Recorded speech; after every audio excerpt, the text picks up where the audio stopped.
Hello students, I hope you all are hale and hearty. As you know, we are doing lesson number 1, some basic concepts of chemistry, और mostly हम इस chapter में सारे numericals ही कर रहे हैं. हमारा जो टॉपिक चल रहा है वो है स्टोकियोमेट्रिक कैलकुलेशंस. हमने नंबर ऑफ मोल्स निकालना सीखा और हमने कई तरह के और कैलकुलेशन सीखे स्टोकियोमेट्री में. आज हम एक और स्टोकियोमेट्री का कंसेप्ट करने वाले हैं जो है लिमिटिंग रिएजेंट का कंसेप्ट. एक बहुत इम्पॉर्टेंट टॉपिक है. आपको डेफिनेटली एग्ज़ाम में क्वेश्चंस इस पे मिलेंगे और कॉम्पिटिटिव एग्ज़ाम में तो क्वेश्चंस पूछे ही जाते हैं. चाहे आपका जेईई मेंस हो, नीट हो, आपको इस पे क्वेश्चंस मिलना ही मिलना है. हम इस टॉपिक को समझेंगे और इसकी प्रॉब्लम्स को हम थोड़ा ट्रिक के साथ सॉल्व करेंगे ताकि हमारा प्रॉब्लम आसानी से सॉल्व भी हो जाए, आंसर भी एक्यूरेट आए और हमारे मार्क्स डिडक्ट ना हो. बुक्स में जो मेथड दिया रहता है हम उसको फॉलो नहीं करेंगे.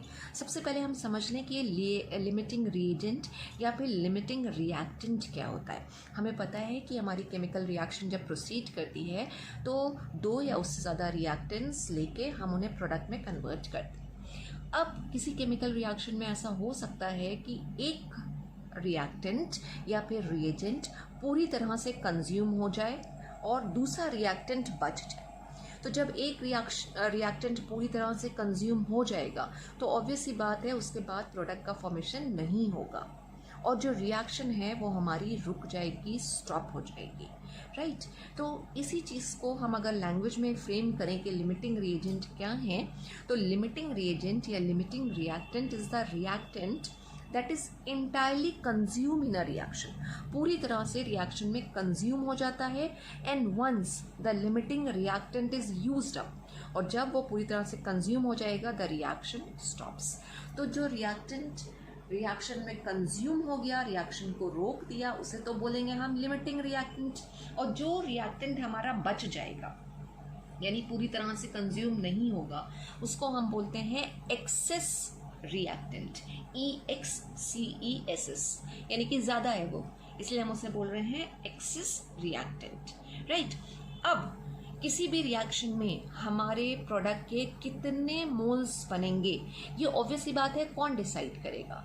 ऑब्वियस सी बात है लिमिटिंग रिएक्टेंट ही डिसाइड करेगा. तो जो number of moles of the products हैं they are always determined by the starting moles of limiting reactant. ये हमने लिमिटिंग रिएक्टेंट के कितने मोल्स ले रखे हैं वही डिसाइड करेंगे कि हमारे प्रोडक्ट के कितने मोल्स बनेंगे. इसको हम एक कॉमन एग्जाम्पल से भी समझ सकते हैं. जैसे सपोज हमें एक मोबाइल बनाना है. मोबाइल बनाने के लिए वैसे तो बहुत सारी चीज़ें चाहिए, लेकिन अगर हम कहें कि हमें चाहिए है बैटरी और हमें चाहिए है मदरबोर्ड. ठीक है. इन दोनों के कॉम्बिनेशन से क्या बन रहा है? हमारा मोबाइल बन रहा है. तो एक तरह से आप ये कह सकते हैं कि बैटरी और मदरबोर्ड क्या हो गए? रिएक्टेंट हो गए और मोबाइल हमारा प्रोडक्ट है. ठीक है. अब ये अलग बात है कि हम मोबाइल नहीं बना सकते, हमें और भी बहुत सारी चीज़ों की ज़रूरत पड़ेगी, लेकिन एक एग्जाम्पल है. अब सपोज एक बैटरी और एक मदरबोर्ड जब हम लेते हैं, अगर हम यहाँ बात करें 1 बैटरी और 1 मदरबोर्ड से हमें कितने मोबाइल्स मिलेंगे? हमें एक मोबाइल मिल रहा है. अब हमने जब अपना मोबाइल बनाने का काम शुरू किया और से हम कहें कि हमने 10 बैटरीज ली और हमारे पास 20 मदरबोर्ड्स हैं, तो हमारे कितने मोबाइल बनकर आएंगे? ठीक है. तो हम नंबर ऑफ बैटरीज से भी मोबाइल निकाल सकते हैं, नंबर ऑफ मदरबोर्ड से भी मोबाइल निकाल सकते हैं, लेकिन सिंपल सा यहाँ पे हमारे पास कोफिशिएंट थी कि एक बैटरी एक मदरबोर्ड से एक मोबाइल बन रहा था. तो ऑब्वियस सी बात है यहाँ पे क्या है? 10 बैटरीज हैं और मदरबोर्ड ज़्यादा हैं, 20 हैं. तो ये बैटरी ही हमारे पास कितनी है? कम है, 10 है. तो मोबाइल कितने बनेंगे? 10. तो जब 10 मोबाइल्स बन गए तो ये बैटरीज तो ख़त्म हो गई, लेकिन मदरबोर्ड हमारे पास रिमेनिंग या जो एक्सेस में आ गए, जो भी हमने कहा था एक्सेस रिएक्टेंट, वो 10 कंज्यूम हुए और 10 मदरबोर्ड हमारे पास बच गए. तो ये बैटरी पूरी तरह से कंज्यूम हो गई और जब ये कंज्यूम हो गई तो मोबाइल का प्रोडक्शन रुक गया. तो ये बैटरी क्या हो जाएगी? Limiting reagent. और जो मदरबोर्ड है वो क्या हो जाएगा? हमारा एक्सेस रिएजेंट. और जैसे ही ये पूरी तरह से कंज्यूम हुआ हमारी रिएक्शन रुक गई. अब 10 से ऊपर मोबाइल तब तक नहीं बनेंगे जब तक हम इसके अंदर और बैटरीज ना डालें. यानी कि हमारी अगर कोई रिएक्शन चल रही है हम उसके अंदर वो पर्टिकुलर जिस रिएक्टेंट ने रिएक्शन को रोक दिया था हम उसको ना ऐड करें. राइट। तो ये पूरी तरह से कंज्यूम हो गया, लिमिटिंग, ये बच रहा है एक्सेस, और ये हमारा प्रोडक्ट बन के आ रहा है। तो आप देख सकते हो कि जो number of moles of the product है, जैसे यहाँ पे अगर हम मोबाइल्स की बात कर रहे थे कि 10 मोबाइल्स बन रहे हैं, किससे डिसाइड हुआ? नंबर ऑफ बैटरीज से ही डिसाइड हो रहा है कि हमने यहाँ स्टार्टिंग में कितनी बैटरीज ले रखी थी। ठीक है, अब हम एक प्रॉब्लम लिखते हैं और हम उसको थोड़ा सा ट्रिक के साथ स्टेप समझ के सॉल्व करेंगे। ऑलराइट, तो हमारे पास देखिए प्रॉब्लम क्या है कि what is the maximum amount of SO3 that could be obtained from 25 gram of sulfur dioxide and 6 gram of dioxygen by the following reaction। और यहाँ आपको बैलेंस केमिकल रिएक्शन दे रखी है, अगर ना दी हो तो आपको बैलेंस करना पड़ेगी। अब इस रिएक्शन में आपको क्या करना है, मतलब ये तो निकालना ही है कि मैक्सिमम अमाउंट ऑफ SO3 कितना आएगा, और साथ साथ और क्या बताना है, आइडेंटिफाई द लिमिटिंग रिएक्टेंट, कि दो जो रिएक्टेंट हमारे यहाँ पर हैं सल्फर डाइऑक्साइड और ऑक्सीजन, उसमें से कौन सा हमारा लिमिटिंग रिएक्टेंट होगा। तो हम इस तरह की प्रॉब्लम को कैसे सॉल्व करेंगे, यहाँ मैंने आपके लिए स्टेप्स लिख दी है। आप एक स्टेप्स जो मतलब ये जो स्टेप्स हैं आप इनको अच्छे से लर्न अगर कर लेंगे, और लर्न कैसे होगा, रटना नहीं है, आप कई तरह के प्रॉब्लम्स लगाइए लिमिटिंग रिएजेंट के, आपको ऑटोमेटिकली ये स्टेप्स याद हो जाएंगे। और बहुत सिंपल से स्टेप्स हैं, कुछ नहीं करना है। सबसे पहले आपको क्या करना है, स्टेप नंबर 1 क्या है, you have to calculate the moles of reactant from given value. सबसे पहले जो भी यहाँ पे वैल्यूज दे रखी हैं कि इतने ग्राम ये है, उतने ग्राम ये है, उससे हमें क्या करना है, नंबर ऑफ मोल्स निकाल लें। बैलेंस केमिकल इक्वेशन में तो यहाँ मोल्स लिखे हुए हैं कि 2 moles of sulphur dioxide reacts with 1 mole of oxygen and 2 moles of sulphur trioxide is produce. लेकिन यहाँ पे डेटा हमारे पास कुछ और है, उस हिसाब से हमें क्या करना है, नंबर ऑफ मोल्स निकाल लें। अब नंबर ऑफ मोल्स आप कैसे निकालेंगे, फॉर्मूलाज आपके पास हैं कि number of moles is equal to given mass upon molar mass से निकाल सकते हैं, number of moles is equal to number of particles upon Avogadro number से निकाल सकते हैं, या फिर अगर एनटीपी वगैरह पे डेटा दिया होता या कुछ वॉल्यूम्स की बात हुई होती तो हम number of moles is equal to volume of gas at NTP divided by 22.4 litre से निकाल लेते। लेकिन यहाँ पे जो मासेस दे रखे हैं आपको, आई मीन मासेस दे रखे हैं, वॉल्यूम्स नहीं दे रखे हैं, ग्राम में दे रखा है। तो अगर आपको याद हो, हमने स्टॉकियोमेट्री जब डिस्कस किया था तो हमने स्टॉकियोमेट्री का एक टाइप डिस्कस किया था, मास मास रिलेशनशिप। तो यहाँ पे बेसिकली अगर हम देखें तो मास मास रिलेशनशिप आ रही है, उससे हमें मास ही फाइंड आउट करना है। जो मैक्सिमम अमाउंट निकालेंगे वो हम ग्राम में ही निकालेंगे। ठीक है, तो सबसे पहले हम नंबर ऑफ मोल्स निकाल लेते हैं। अब नंबर ऑफ मोल्स हम किस तरह से निकालेंगे, हम इस रिएक्शन को दोबारा से यहाँ पे लिख लेते हैं 2SO2, ये हम पहला स्टेप अप्लाई कर रहे हैं, है ना, प्लस O2 क्या दे रहा है 2SO3। अभी हमारे पास यहाँ पे सल्फर डाइऑक्साइड कितना है 25 ग्राम, ठीक है, ऑक्सीजन हमारे पास कितना है 6 ग्राम। ठीक है, हमें नंबर ऑफ मोल्स निकालना है और रिएक्टेंट की ही निकालना है अभी हमें नंबर ऑफ मोल्स। तो हमने ये लिखा, इसको हम डिवाइड करेंगे सल्फर डाइऑक्साइड के मोल्स निकालने का फॉर्मूला अगर फिर से यहाँ पे लिख दूं, N is equal to given mass होता था अपॉन मोलर मास, ये फॉर्मूला हमने पढ़ा है। तो अब हम यहाँ पे सल्फर डाइऑक्साइड का मोलर मास लिखेंगे। सल्फर का मास होता है 32, 2 ऑक्सीजन आटम है, 16 ईच अगर हुआ तो ये भी 32 हो गया, और मास कितना आ गया सल्फर डाइऑक्साइड का 64। और ये ऑक्सीजन है जिसका गिवन मास है 6 और ऑक्सीजन का मास कितना होता है 32। अब हम इसको सॉल्व करेंगे तो यहाँ पे हमारे पास ये वैल्यू आएगी 0.39, राइट। और इसको अगर हम सॉल्व करेंगे तो हमारे पास यहाँ पे वैल्यू आएगी 0.18। So I hope you understood the first step. सबसे पहले हमने number of moles of reactants निकाले।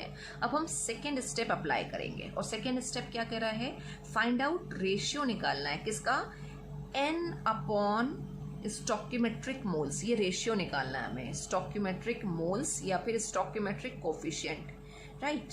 यानी जितने नंबर ऑफ मोल्स हमने निकाले हैं उसको हम किससे डिवाइड करेंगे, जो यहाँ पे ये स्टॉकियोमेट्रिक कोफिशिएंट नंबर या जो मोल्स लिखे हुए इससे हम डिवाइड करेंगे, और यही हमारा आंसर डिसाइड करेगा। तो सल्फर डाइऑक्साइड के मोल्स हमने कितने निकाले 0.39, स्टॉकियोमेट्रिक मोल्स कितने हैं यहाँ पे हैं 2। इसको हम सॉल्व करेंगे, वी विल गेट वैल्यू 0.195 आ गया, ठीक है। और यही हम ऑक्सीजन पे भी अप्लाई करेंगे कि हम ऑक्सीजन के लिए भी क्या निकालेंगे, रेशियो निकालेंगे। तो कहाँ लिख लें, यहाँ पे लिख लेते हैं N upon stoichiometric moles, right? 0.18 divided by, यहाँ पे अगर कुछ नहीं लिखा हुआ है तो उसका मतलब 1 है, ये क्या हो जाएगा 0.18। दूसरा स्टेप भी हमारा अप्लाई हो गया। फिर से रिवाइज करें तो हमने पहले क्या किया है, मोल्स निकाले हैं रिएक्टेंट्स के, उसके बाद हमने रेशियो निकाला है number of moles to stoichiometric moles और कोफिशिएंट। ये रेशियो आ गए, एक वैल्यू ये आ गई, एक वैल्यू ये आ गई। अब देखिए थर्ड स्टेप यहाँ पे क्या लिखा है, reactant which has minimum value या minimum ratio is limiting reagent. अब इन दोनों में से ये था किसके लिए, SO2 के लिए, ये किसके लिए था, ऑक्सीजन के लिए। तो इन दोनों वैल्यूज को हम कंपेयर करेंगे और जिसकी वैल्यू कम होगी वही हमारा लिमिटिंग रिएजेंट या लिमिटिंग रिएक्टेंट होगा। बिल्कुल सिंपल सा है, कुछ नहीं करना है। आप इजीली इस तरीके से किसी भी रिएक्शन में लिमिटिंग रिएजेंट को आइडेंटिफाई कर सकते हो। तो which value is smaller, obviously 0.18 is smaller than 0.195, इससे कम है। तो लिमिटिंग रिएजेंट हमारा क्या हो जाएगा, ऑक्सीजन इज लिमिटिंग, और जगह नहीं है इसलिए शॉर्ट में लिख रहे हैं लिमिटिंग रिएक्टेंट। ठीक है, एक तो हमारा प्रॉब्लम सॉल्व हो गया। लेकिन अभी इन्होंने एक पार्ट और है कि पूछा था कि कितना मैक्सिमम अमाउंट बनेगा सल्फर ट्राइऑक्साइड का। तो ये तो आप इतनी सारी प्रॉब्लम्स हम कर चुके हैं स्टोइकियोमेट्री की। यूनिटरी मेथड से हमें निकालना होता है कि अगर हम बात करें कि 1 मोल ऑक्सीजन हमें कितना दे रहा है, जो सेकेंड पार्ट हम सॉल्व करेंगे, यहाँ जगह कम है, तो 1 मोल ऑफ ऑक्सीजन हमें दे रहा है 2 मोल्स ऑफ SO3, राइट। और ऑक्सीजन के हैं एक्चुअली कितने मोल्स हमारे पास, 0.18।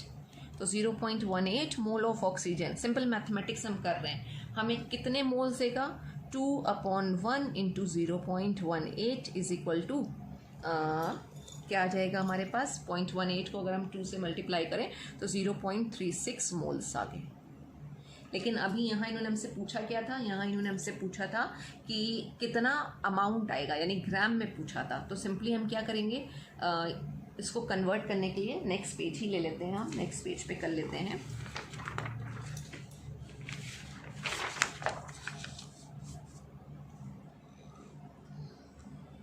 तो जो मैक्सिमम अमाउंट आएगा, मैक्सिमम अमाउंट ऑफ SO3 वो कितना हो जाएगा, तो हमारे पास मोल्स कितने निकले हैं, 0.36 मोल्स, 0.36। अब फॉर्मूला मैं आपको रिमाइंड करा दूं कि फॉर्मूला हम यहाँ पे क्या यूज़ कर रहे हैं, number of moles is equal to given mass और mass upon molar mass, right. जिसमें से हमें क्या निकालना है, हमें बेसिकली मास निकालना है। तो मास इज इक्वल टू क्या हो जाएगा, नंबर ऑफ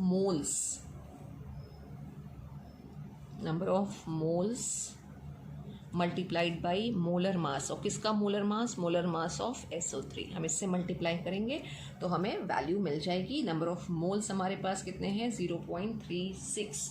और सल्फर ट्राइऑक्साइड का जब आप मोलर मास निकालेंगे तो ये हो जाएगा sulphur 32, oxygen 16, that will be 80। और मल्टीप्लाई कर लेते हैं, we will get the answer. Approximately जो आएगा, ये आएगा आपका 0, 6 48, 8 3 24, ये अप्रॉक्सीमेट आएगा आपका 30 ग्राम, 29.8 समथिंग, या फिर 30 ग्राम आ गया आंसर।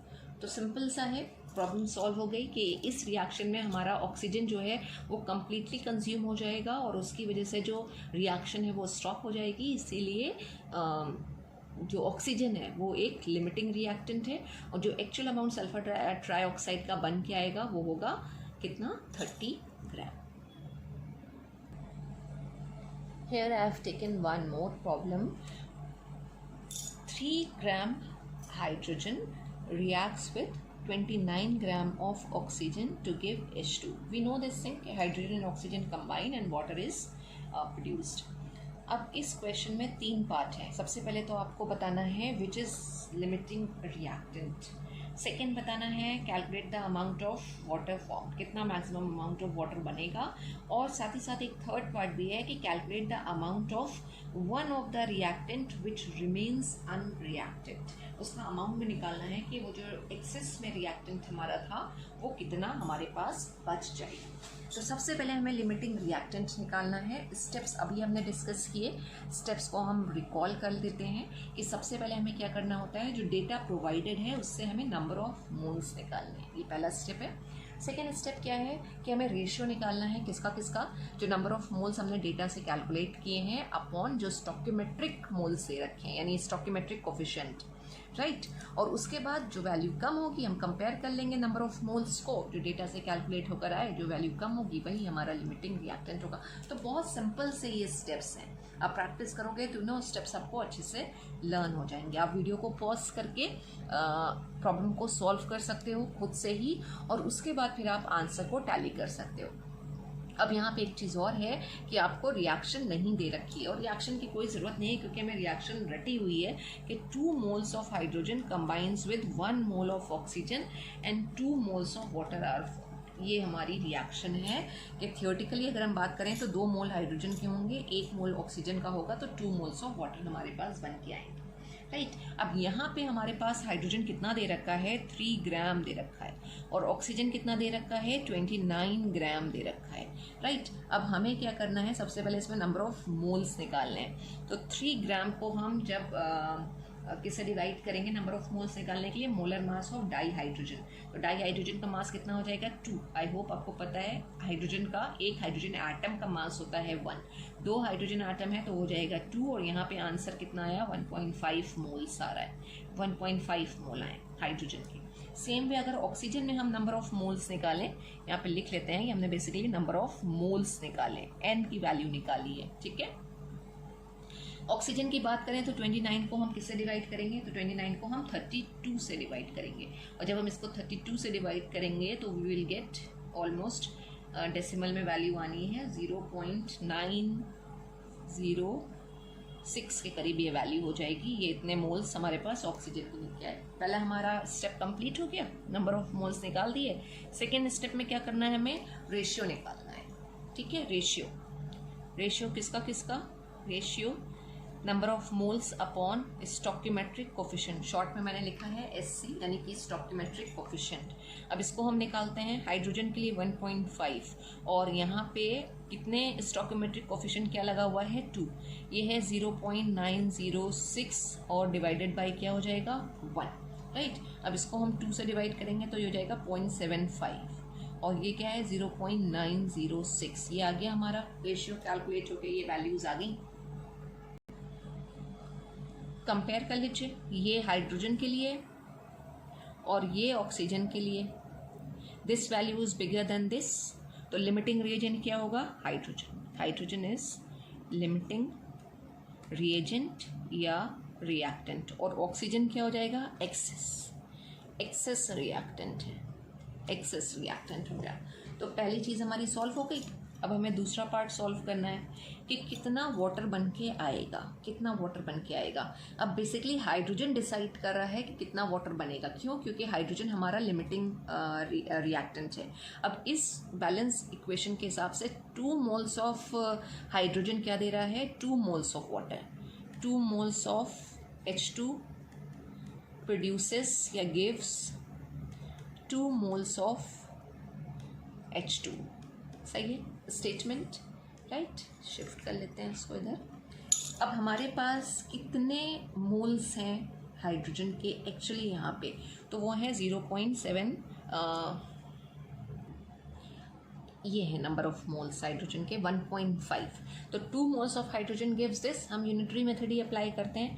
तो 1.5 मोल्स अगर हाइड्रोजन के हैं तो क्या हो जाएगा, 2/2 into 1.5 is equal to 1.5 moles, 1.5 moles of water मिलेंगे। लेकिन उन्होंने हमसे वाटर का जो है वो ग्राम में पूछा है, ग्राम में, तो हम 1.5 मोल को वाटर का जो मोलर मास है उससे मल्टीप्लाई कर देंगे, तो टोटल या मैक्सिमम अमाउंट ऑफ H2O जो बनेगा of H2O is equal to कितना हो जाएगा, number of moles multiplied by molar mass, यानी कि 1.5 मल्टीप्लाइड बाय 18, जो भी आ जाएगा यहाँ पे हमारा सॉल्व करके वो हमारा आंसर हो जाएगा। तीसरा है calculate the amount of one of the reactant which remains unreacted. तो उसको हम कैसे कैलकुलेट करेंगे। तो ये पहला हमारा हो गया था प्रॉब्लम। ये सेकेंड वाला जो हमारा था वो हमने सॉल्व कर लिया। अब हम थर्ड पार्ट को सॉल्व करते हैं। अब देखिए बैलेंस केमिकल इक्वेशन में क्या हो रहा है, 2 moles of H2, 2 moles of H2 किसके साथ रिएक्ट कर रहे हैं, 1 मोल ऑफ ऑक्सीजन के साथ। React with 1 mole of O2, इनके साथ रिएक्ट कर रहे हैं, ठीक है। और एक्चुअली हमारे पास कितने डाईहाइड्रोजन के मोल्स हैं, तो 1.5 मोल्स हैं। 1.5 मोल्स ऑफ डाईहाइड्रोजन वो किसके साथ रिएक्ट करेंगे, विल रिएक्ट विथ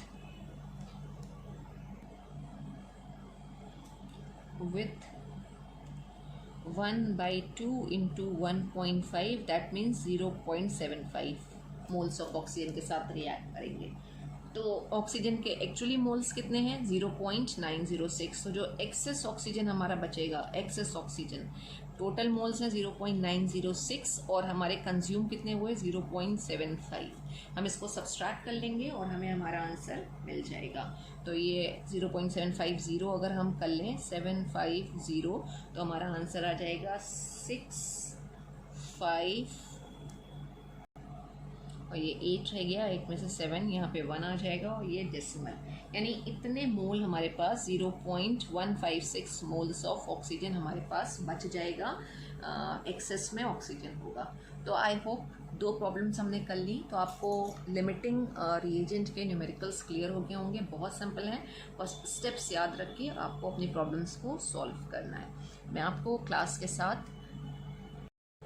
2-3 न्यूमेरिकल्स और दूंगी विद आंसर्स, लेकिन सोल्यूशन नहीं होंगे। आप उनको सॉल्व करिएगा और देखिएगा कि आंसर्स टैली कर रहे हैं या नहीं टैली कर रहे हैं। Again I am telling you this is a very important topic. Questions आपको बहुत मिलने हैं और अगर आप बुक के तरीके से जाएंगे, उसको सॉल्व करने की कोशिश करेंगे तो बहुत कन्फ्यूजन होगा।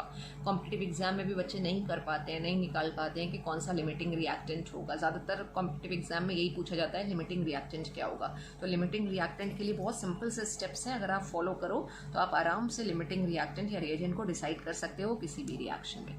तो I hope this topic is clear to you, a very important topic. Thank you so much students.